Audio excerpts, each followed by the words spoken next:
సలహాదారులపై చర్యలకు ఎన్నికల నియమావళిలో నిబంధనలు లేవు. 40 మంది అడ్వైజర్లు ఉన్నారు. వీరిలో 9 మంది కేబినెట్ ర్యాంకు, మిగతా 31 మంది వివిధ కేటగిరీలో ఉన్నారు.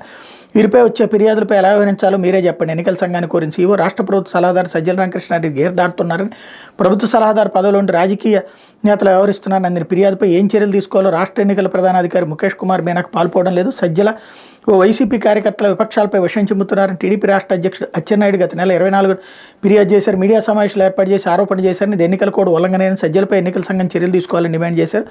అయితే ఎన్నికల నియమావళిలో సలహాదారులు లక్ష్మణ రేఖ దాటితే ఎలాంటి చర్యలు తీసుకోవాలో ఎలాంటి నిబంధనలు పేర్కొనకపోవడంతో అధినాయకత్వాన్ని అడిగారు. అది కూడా రాజకీయ పదవే. ఇప్పుడు జీతాలు తీసుకునే వాళ్ళు మంత్రులు జీతాలే తీసుకుంటారు, ఎమ్మెల్యేలు జీతాలే తీసుకుంటారు, జగన్మోహన్ రెడ్డి జీతాలే తీసుకుంటారు. కాబట్టి వాళ్ళందరూ చంద్రబాబుని ఏమనకూడదు, జీతాలు తీసుకునే వాళ్ళందరూ ఆగిపోవాలంటే ఎట్టా కుదురుద్ది రాజకీయాలు. చంద్రబాబు నాయుడు కూడా జీతమే తీసుకుంటారు, అప్పుడు జగన్ ఏమనకూడదు అంటే ఎట్టా కుదురుద్ది. కాబట్టి ఇది వీళ్ళు సృష్టించినటువంటి ఒక అంశానికి పరిష్కారం ఏం చెప్తారో చూడాలి. లేకపోతే దేశం దాటి దారుణం అంటూ